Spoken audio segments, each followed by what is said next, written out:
늙은 늑대가 죽어가는 셰퍼드에게 다가갔다. 그 다음에 일어난 일은 가슴 아프면서도 아름다웠다.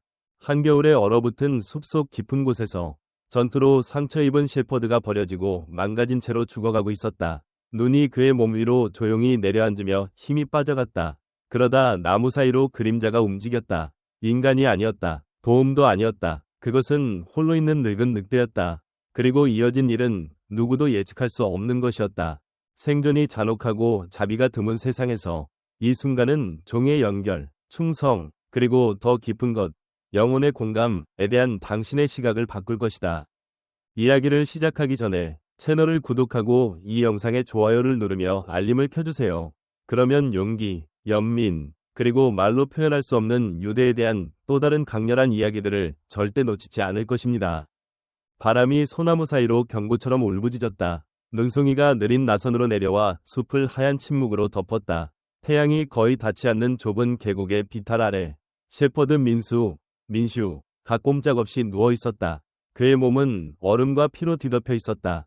한때 민수는 자랑스러운 군견이었다. 훈련받고 규율 잡힌 해외 특수구조부대에 배치된 사족의 영웅이었다. 민수는 동물이 봐서는 안 될 것들을 보았지만 이번 임무에서 뭔가 잘못되었다. 그의 조련사, 강준서, 준시호, 상사는 매복 공격에서 부상을 입었다. 민수는 연기와 불 속에서 싸웠고 물고 끌고 밀었다. 자신을 키우고 훈련시키고 사랑했던 사람을 구하려 했지만 혼란 속에서 민수는 타격을 받고 버려졌다. 그게 사흘 전이었다. 이제 눈 속에 웅크린 채 갈비뼈의 통증은 견딜 수 없었고 오른쪽 뒷다리는 쓸모없었다. 민수는 생명이 빠져나가는 것을 느꼈다. 숨이 얕아졌다. 평소 날카로운 목적의 눈빛은 피로로 흐려졌다. 더 이상 따를 명령도 지킬 인간도 없었다. 그는 홀로였다. 그러다 그는 소리를 들었다. 눈 위의 바스락거림, 부츠 소리로는 너무 부드럽고 사슴으로는 너무 느렸다. 민수의 귀가 살짝 움직였다. 몸은 너무 차가워지질 수도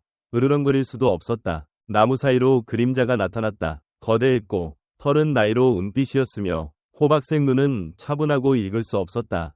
늑대였다. 그저 평범한 늑대가 아니라 주둥이에 흉터가 있고 털이 군데군데 빠진 긴 겨울과 더 긴 전투를 말해주는 걸음걸이를 가진 늙은 늑대였다. 민수는 움직이지 않았다. 움직일 수 없었다. 힘이 있었다 해도 도망칠 곳은 없었다. 늑대는 천천히 다가왔다. 머리를 낮췄지만 공격적이지 않았다. 숨결이 둘 사이의 공기를 뿌옇게 했다. 잠시 동안 포식자와 군견은 서로를 바라보기만 했다. 그러다 늑대는 민수가 예상치 못한 행동을 했다. 민수 옆에 누웠다. 민수의 꼬리가 혼란스럽게 한번 움직였다. 이건 정상적인 일이 아니었다. 본능도 아니었다. 늑대는 낯선 자, 특히 인간과 연기 냄새가 나는 부상당한 개를 돕지 않는다. 하지만 늙은 늑대는 머물렀다. 민수의 떨리는 몸을 바람으로부터 보호하며 몸을 감쌌다. 시간이 흘렀다. 폭풍이 더 거세졌다. 늑대는 그대로였다. 그날 밤 민수는 죽지 않았다. 따뜻함 때문이었고 동행 때문이었으며 야생동물 안에 있던 고대의 무언가가 본능 대신 연민을 선택했기 때문이었다. 열병과 고통의 안개 속에서 민수는 잠을 들었다 깨기를 반복했다. 그의 마음은 강준서 상사의 이미지를 떠올렸다. 내 전사라 부르던 방식, 민수가 텔레비전 화면에 짖을 때 웃던 모습, 야간 순찰 중 텐트에서 함께 등 맞대고 잠들던 때 군인과 개, 심장 박동이 하나가 되던 순간들. 이제 그 리듬은 사라졌지만 옆에서 늑대의 느리고 꾸준한 숨소리가 새로운 리듬을 만들었다. 다음날 아침 해가 약하게 떠올랐을 때 민수는 간신히 머리를 들었다. 늑대는 여전히 거기에 있었다. 추위는 여전히 매섭지만 그는 살아있었다. 늑대는 일어나 그를 돌아보았다. 그리고 더 충격적인 행동을 했다. 몇 걸음 걸어가 멈춰섰다. 민수는 눈을 깜빡였다. 늑대는 다시 뒤를 보고 앞을 보고 다시 뒤를 보았다. 민수를 이끌고 있었다. 하지만 어디로? 민수는 몰랐다. 움직일 수 있을지도 몰랐다. 하지만 가슴 깊은 곳에서 고집스러운 무언가가 깜빡였다. 그래서 그는 시도했다. 고통의 신음과 함께 민수는 앞으로 나아갔다. 한 치, 또 한 치. 늑대는 떠나지 않았다. 기다렸다. 한 걸음 한 걸음, 고통스러운 한 치 한 치. 민수는 따라갔다. 죽어가는 군견 셰퍼드가 늑대를 따라가는 모습이었다. 그리고 그들은 이 여정이 둘 모두를 영원히 바꿀 것임을 몰랐다. 눈은 민수가 예상했던 것보다 깊었다. 움직일 때마다 부서진 뒷다리에 구리번개가 치고 갈비뼈가 옥신거렸다. 얼음에 닳은 발바닥은 조용히 피를 흘렸다. 하지만 늑대는 여전히 앞에 있었다. 너무 멀리 가지 않고 몇 걸음마다 뒤를 돌아보며 지켜보고 기다렸다. 만약 이게 함정이라면 민수는 상관없었다. 이미 한 번 죽음을 받아들였었다. 이제 설명할 수 없는 이유로 그는 삶을 향해 기어가고 있었다. 주변 숲은 눈 쌓인 가지의 무게로 신음했다. 까마귀가 조용히 하늘을 지나갔다. 세상은 광활했지만 그 순간 민수의 우주는 두 개의 형체로 축소되었다. 자신과 늙은 늑대. 시간은 의미를 잃었다. 그들은 느리게, 터무니없이 느리게 움직였다. 민수는 쓰러졌다. 늑대는 기다렸다. 민수는 낑낑거리며 또 한 치 앞으로 나아갔다. 늑대는 몸을 움직이고 귀를 까딱였지만 절대 그를 버리지 않았다. 몇 시간이 흘렀다. 그리고 마침내 나무가 갈라지며 앞에 펼쳐진 광경은 예상치 못한 것이었다. 두 능선 사이에 자리 잡은 좁은 계곡. 이곳의 바람은 돌의 상승으로 보호받아 조용했다. 얇은 얼음 아래로 개울이 느리게 흘렀다. 눈 위에는 동물 발자국이 얽혀 있었다. 사슴, 토끼, 늑대. 여기는 늑대의 영역이었다. 민수는 완전히 쓰러졌다. 가슴이 헐떡이고 근육이 떨렸다. 어떻게든 여기까지 왔지만 어떤 대가로? 시야가 흐려지고 숨소리가 거칠어졌다. 자신의 피 냄새가 경고처럼 달라붙었다. 늑대는 천천히 다가왔다. 민수는 움찔하지 않았다. 할 수 없었다. 그러다 놀라운 일이 일어났다. 이 고독한 생존과 본능의 생물. 늙은 늑대가 부드럽게 주둥이로 그를 밀었다. 경고도, 지배도 아닌 위로였다. 숲속에서 젊은 늑대 한 마리가 나타났다. 그리고 또 한 마리, 또 한 마리. 작은 무리였다. 그들은 조용히, 조심스럽게 다가왔다. 그들의 눈은 호기심과 긴장으로 가득했다. 민수는 자신이 다른 존재임을 알았다. 단지 개가 아니라 외부의 존재, 화약과 금속, 인간의 손길로 얼룩진 존재, 다른 곳, 다른 시간이었다면 그들은 그를 갈기갈기 찢었을지도 모른다. 하지만 늙은 늑대가 낮게 으르렁거리며 그들 사이에 섰다. 메시지는 분명했다. 이 녀석은 내 거다. 젊은 늑대들은 마지못해 물러섰다. 한 마리는 심지어 낑낑거렸다. 늑은 눈빛털을 곤두세우며 당당히 서서 메시지가 받아들여질 때까지 기다렸다. 그리고 민수 곁으로 돌아왔다. 민수는 그가 목격한 야생의 논리적 증의를 이해할 수 없었다. 그가 아는 것이라곤 이것뿐이었다. 그는 며칠 전 홀로 잊혀진 채로 죽었어야 했다. 하지만 그러지 않았다. 이 눈과 침묵 속에서 태어난 생물이 상상할 수 없는 것을 선택했기 때문이었다. 자비. 다시 밤이 내렸다. 이번엔 민수가 얼어붙지 않았다. 무리는 빈터에 반원을 그리며 그들의 장로와 낯선 침입자를 감쌌다. 늙은 늑대는 민수 곁에 몸을 웅크리며 그의 뼈에 따뜻함을 전했다. 민수는 잠들었고 며칠 만에 처음으로 그의 꿈은 평화로웠다. 아침에 눈을 떴을 때 그의 앞에는 먹이가 있었다. 갓 사냥한 동물이었다. 그는 놀라 눈을 깜빡였다. 너무 약해서 일어설 수 없었지만 배고픔은 그를 먹게 했다. 어느 늑대가 남긴 건지 몰랐다. 어쩌면 중요하지 않았다. 천천히 한 입씩 먹었다. 마음 한구석에서 훈련의 규율이 여전히 메아리쳤다. 경계하라.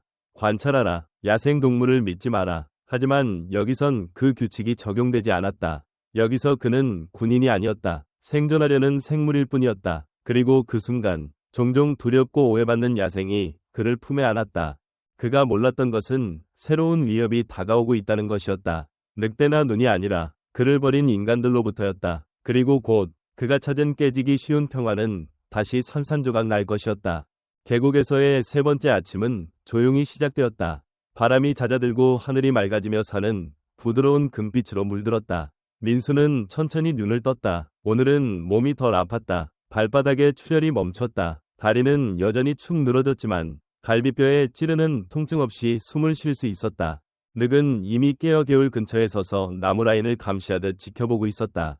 다른 늑대들은 빈터 가장자리에 웅크리고 있었지만 몸이 긴장해 있었다. 뭔가 잘못되었다. 민수는 살짝 몸을 움직이며 귀를 쫑긋 세웠다.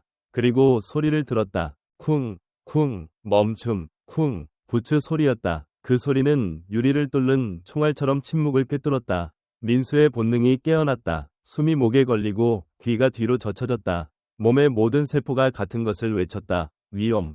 그는 소리가 나는 쪽으로 고개를 돌렸다. 빈터 가장자리 너머 소나무 틈새로 움직임이 깜빡였다. 두 남자, 군사 장비, 어깨에 걸린 소총. 그들은 누구를 구하러 온 것이 아니었다.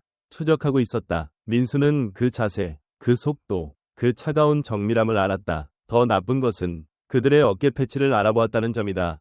그를 버린 민간 계약업체였다.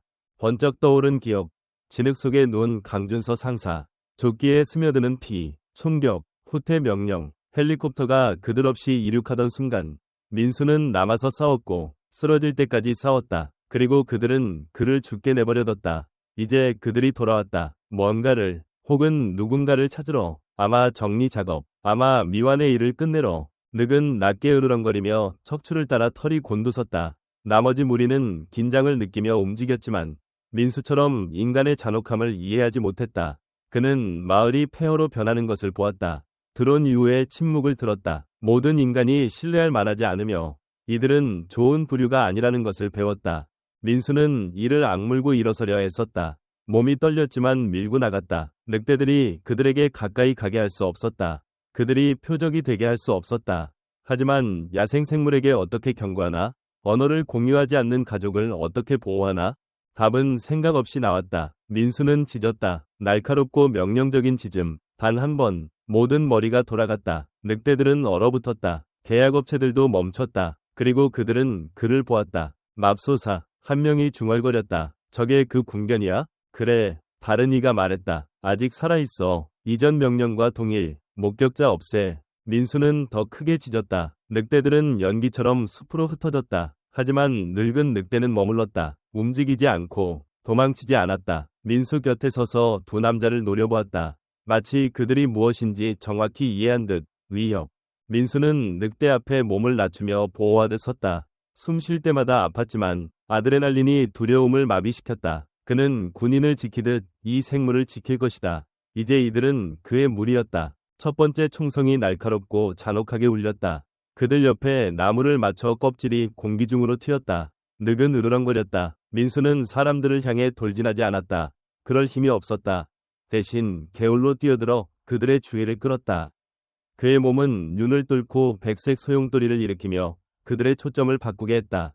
저놈을 쓰러뜨려. 한 명이 소리쳤다. 또 한 발이 총성이 공기를 갈랐지만 빗나갔다. 왜냐하면 능선 위에서 세 번째 인물이 나타났기 때문이다. 레인저. 굵은 목소리가 울리며 소총을 들었다. 무기를 내려. 손 들어. 계약업체들은 뒤를 돌았지만 너무 늦었다. 몇 초 만에 숲은 더 많은 목소리와 양쪽에서 달려오는 부츠 소리로 활기를 띄었다.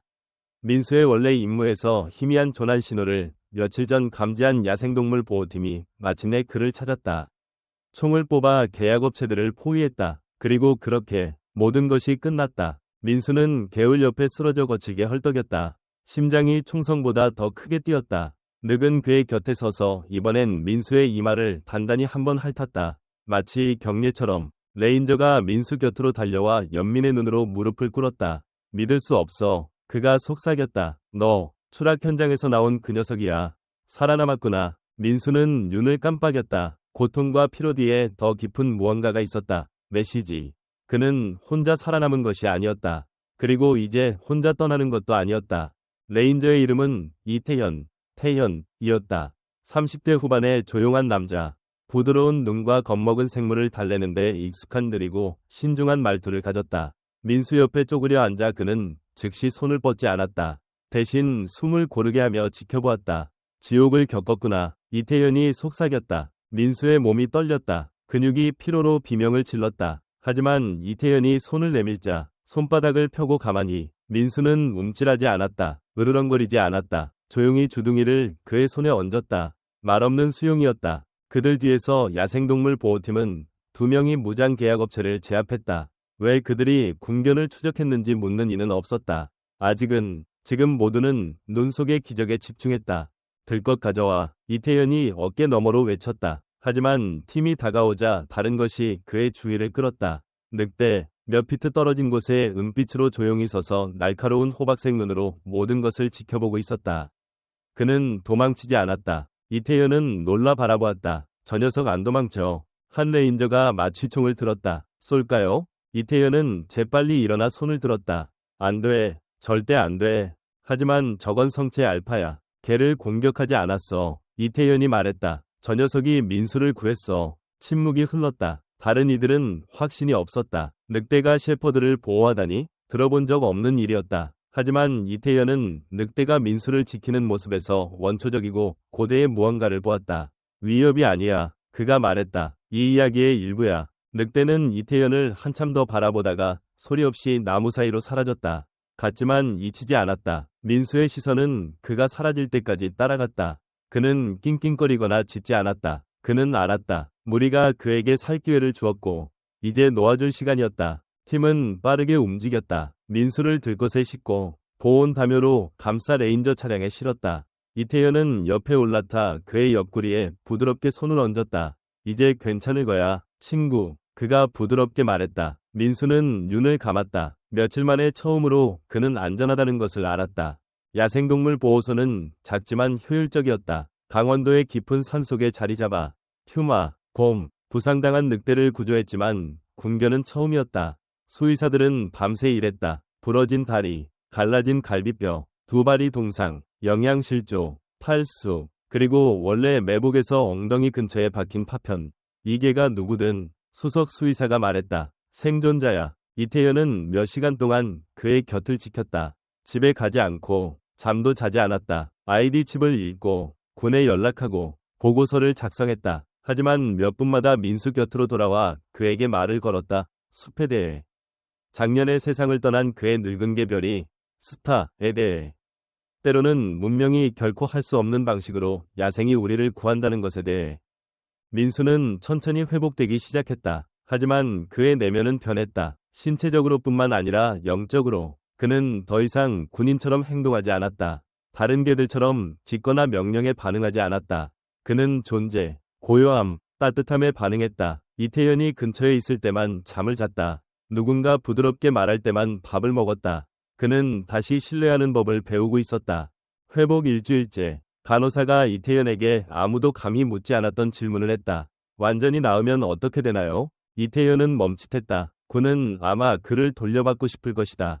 그는 여전히 기술적으로 정부 소유였다. 하지만 이태연은 민수를 보았다. 이제 큰 정형외과 매트 위에서 평화롭게 잠들어 있고 엉덩이의 흉터는 두꺼워진 털 아래 거의 보이지 않았다.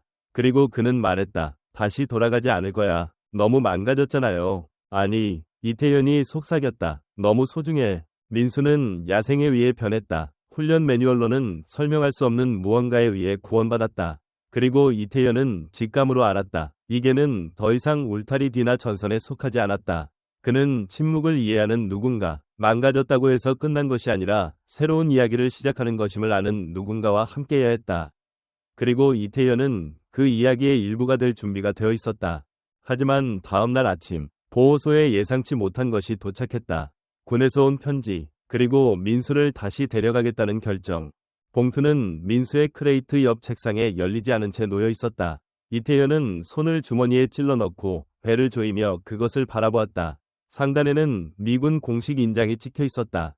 발신 주소는 국방부 군견운영부, 대구였다. 그는 이미 그 의미를 알았다. 그들은 민수가 살아있다는 것을 알아냈다. 수의 테크니션들은 그의 사무실 밖에서 웅성거렸다. 모두 이제 매트에서 물그릇까지 천천히 절뚝이며 이태연을 그림자처럼 따르는 망가진 군견에게 애착을 가졌다. 지난 일주일 동안 민수는 장난스러운 순간들을 보이기 시작했다. 여기서 살짝 꼬리를 흔들고 이태연이 방을 나가면 조용히 낑낑거렸다. 그는 심지어 이태연의 부추 위에 머리를 얹고 잠을 자기 시작했다. 그들은 단순한 관리자와 환자를 넘어섰다. 그들은 무리가 되었다. 이태연은 마침내 봉투를 열었다. 안에 든 편지는 짧고 냉정하며 충격적이었다. 군견 K98149 민수 국방부에 의해 즉시 회복을 위해 소환됨. 대구 재활센터로의 즉각적인 이송 준비가 이루어질 것임.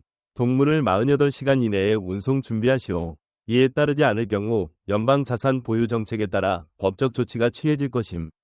그게 전부였다. 매복에 대한 언급도 민수를 버린 것에 대한 사과도 없었다. 이태연과 그의 팀이 그의 생명을 구한 역할에 대한 인정도 없었다. 단지 명령뿐이었다. 차가운 검은 잉크가 흰 종이에 적혀 있었다. 이태연은 민수를 바라보았다. 이제 웅크리고 가볍게 잠을 자고 있으며 붕대 감은 다리가 뻗어 있었다. 숨소리가 부드럽게 오르내리고 있었다. 그는 평화롭고 신뢰하는 모습이었다. 그리고 이태현은 글을 잃게 될 터였다. 젠장. 이태현은 편지를 내려치며 중얼거렸다. 그는 민수를 소유하지 않았다. 누구도 그럴 수 없었다. 하지만 그를 다시 비행기에 태우고 우리에 가두고 그를 버린 시스템으로 돌려보내는 생각은 그를 병들게 했다. 그날 밤 직원들이 모두 집에 간 뒤 이태현은 회복실 구석에 앉아 민수에게 속삭였다. 어떻게 해야 할지 모르겠어. 친구. 민수는 머리를 들었고 눈은 흐릿했지만 주의 깊었다. 너를 위해 싸우고 싶어. 하지만 그들이 이길 거야. 그들은 항상 그래. 군은 그들의 개를 잃지 않아. 민수는 더 가까이 다가가 턱을 이태현의 무릎에 얹었다. 해결책은 아니었지만 충분했다. 다음 날 아침 해가 뜨기 직전 검은 SUV가 보호소 게이트 앞에 멈췄다. 군복을 입은 두 남자와 민수를 죽게 내버려둔 같은 회사의 민간 계약자가 함께 내렸다. 이태현은 팔짱을 끼고 입구에서 그들을 맞았다. 걔 어디 있나? 한 남자가 물었다. 자고 있어. 20분 안에 크레이트에 넣고 준비해. 이태현은 움직이지 않았다. 데려갈 수 없어. 계약자가 앞으로 나섰다. 이태현 씨, 이 개는 정부 재산입니다. 통보받았잖아요. 당신의 노력은 감사하지만 이 문제는 끝났습니다. 아니, 이태현이 낮은 목소리로 말했다. 끝난 게 아니야. 공기가 차갑고 긴장으로 얼어붙었다. 한 군인이 권총을 조정했다. 연방 지시를 거부하는 건가? 난 생명을 지키는 거야. 그들 뒤로 회복동의 문이 삐걱이며 열렸다. 민수가 천천히 나왔다. 절뚝이지 않고 꼬리를 흔들지 않고 그냥 서 있었다. 그의 눈은 계약자를 뚫어지게 보았다. 그 남자는 불안하게 한 걸음 물러섰다. 맞아. 이태현이 중얼거렸다. 저 녀석이 널 기억해. 긴장이 깨진 순간 수석 수의사가 전화기를 들고 달려왔다. 선생님, 이태현, 이거 봐야 해요. 이태현이 돌아보았다. 그것은 영상이었다. 숲에서 야생 카메라로 찍힌 보안 영상. 두 계약자가 민수에게 소총을 겨누던 순간 그의 곁에 있던 늑대 그리고 구조팀이 제 시간에 도착한 순간을 보여주었다. 이미 바이럴이에요. 그녀가 속삭였다. 300만 뷰. 사람들이 분노하고 있어요. 늑대가 구한 기적의 궁견이라 부르며 여기 있어야 한다고 요구하고 있어요. 계약자는 낮게 욕을 내뱉었다. 이태현은 다시 민수를 그리고 남자들을 보았다. 아직도 데려가고 싶나? 남자들은 망설였다. 마침내 한 명이 전화기를 꺼내 조용히 통화했다. 몇 분이 지나고 마지못해 돌아왔다. 임시보호권이 당신에게 있어. 그가 중얼거렸다. 지금은 상부에서 피할 폭풍을 원치 않아. 그들은 떠났다. 민수는 SUV가 언덕 너머로 사라질 때까지 눈을 떼지 않았다. 이태현은 그의 옆에 무릎을 꿇었다. 해냈어, 친구. 그가 속삭였다. 넌 집에 왔어. 하지만 그들은 몰랐다. 그들의 여정에서 가장 힘든 부분은 아직 오지 않았다는 것을. 곧 민수의 과거가 돌아올 것이고 그가 전혀 예상치 못한 누군가를 데려올 것이었다. 2주가 지났다. 야생 늑대와 산악 레인저가 구한 군견 민수의 이야기는 전국을 휩쓸었다. 뉴스는 버려진 전쟁견, 야생에 의해 구원받다. 와, 국가를 바꾼 유대. 같은 헤드라인을 뽑았다. 민수가 절뚝이며 단호하게 걷는 영상은 소셜미디어를 뒤덮었다. 사람들은 기부금을 보냈다. 아이들은 손으로 그린 편지를 보냈다. 참전용사들은 야생동물 센터 밖에 꽃을 놓았다. 하지만 그 모든 와중에 민수는 조용했다. 그는 이태현을 그림자처럼 따라다녔고 방에서 방으로 조용히 보호자처럼 따랐다. 짖지 않았다. 낑낑거리지 않았다. 하지만 그의 눈은 무언가 도착하지 않은 것을 찾듯 지평선을 계속 훑었다. 그러다 어느 아침 그것이 나타났다. 이태현이 민수의 물그릇을 채우고 있을 때 정문에서 노크 소리가 들렸다. 평소 배달이나 기자의 가벼운 두드림이 아니었다. 이건 더 무겁고 느리고 의도적이었다. 그는 문을 열고 얼어붙었다. 검은 후드티와 청바지, 왼쪽 다리에 정형외과 보조기를 착용한 남자가 서 있었다. 얼굴은 수척하고 유령 같았다. 턱에서 관자놀이까지 흉터가 이어져 있었다. 그의 목소리는 갈라졌다. 그 녀석이 살아있다고 들었어요. 이태현은 그가 누구인지 묻지 않아도 알았다. 강준서 상사. 그가 조심스럽게 말했다. 들어오세요. 남자는 절뚝이며 안으로 들어섰다. 밝은 조명과 소독제 냄새에 눈을 깜빡이며 보호소를 둘러보았다. 그의 손이 살짝 떨렸다. 그 녀석 어디 있죠? 그가 물었다. 이태현은 민수가 쉬고 있는 뒷방으로 그를 안내하며 문 앞에서 멈췄다. 민수는 창가 근처 두꺼운 담요 위에 누워 등지고 있었다. 아침 햇살이 그의 털을 따뜻하게 비췄다. 그는 움직이지 않았다. 강준서는 숨을 들이쉬고 앞으로 나섰다. 민수, 그가 말했다. 아무 반응 없었다. 그는 더 크게 다시 시도했다. 민수, 나야. 민수는 천천히 돌아보며 자신을 키우고 훈련시키고 함께 싸웠던 남자와 눈을 마주쳤다. 의도했든 아니든 그를 버린 남자였다. 방은 침묵에 잠겼다. 이태현조차 움직이지 않았다. 강준서는 무릎을 꿇었다. 넌 죽은 줄 알았어. 그가 속삭였다. 살아날 가능성이 없다고 했어. 돌아가자고 애원했지만 그들은 안 했어. 난 계속 찾았지만 고칠 방법을 몰랐어. 민수는 일어섰다. 천천히 절뚝이며 몇 인치 앞에서 멈췄다. 귀는 세우고 숨은 느리고 무겁게 쉬었다. 그리고 부드럽게 아직 회복 중인 발을 강준서의 무릎에 올렸다.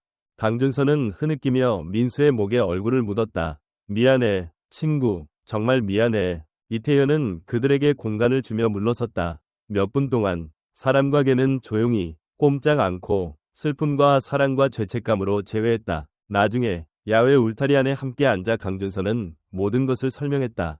폭발 직전 저를 끌어냈어요. 정신을 잃고 야전 병원에서 깨어났죠.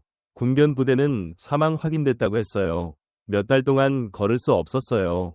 이메일을 보내고 편지를 썼지만 군이 개를 기아로 선언하면 듣지 않아요. 이태현은 고개를 끄덕였다. 민수는 사흘 동안 야생에서 살아남았어요. 늑대가 그를 구했고 안전한 곳으로 데려갔죠. 그 이후로 우리가 회복을 돕고 있어요. 강준서는 의자 옆에 앉은 민수를 내려다보았다. 평생 그를 무기로 훈련시켰어요. 내가 없던 순간 그는 더 나은 것을 찾았죠.